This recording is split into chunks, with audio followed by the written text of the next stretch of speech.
वर्षभर आम्ही कोकणकर ज्या सणाची वाट बघतो ना, तो म्हणजे शिमगा. देव पालखीत बसून आमच्या घरी येणार हे खरंच खूप छान असतं.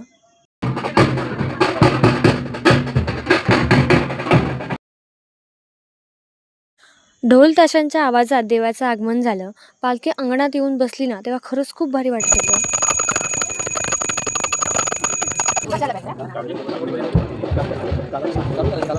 मग पप्पांनी पूजा करून घेतली. आई, काकी सगळ्यांनी ओट्या भरल्या. सगळेजण घरातले पाया पडले.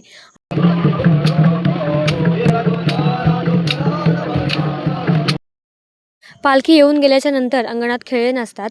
मग आईने सगळ्यांची आरती ओवाळली. आम्ही सुद्धा सगळ्यांचे आशीर्वाद घेतले. वाडीतली सगळी घरं घेऊन झाल्याच्या नंतर ना, पालखी देवळाजवळ नाचवतात. तर मग ते पाहायला आम्ही सगळेजण तिकडे गेलो होतो. देवाला भेटायला आपण देवळात तर सगळेच जातो, पण आमच्या कोकणात ना आम्हाला भेटायला देव आमच्या घरी येतो. आणि हे सगळं ना खरंच खूप छान आहे.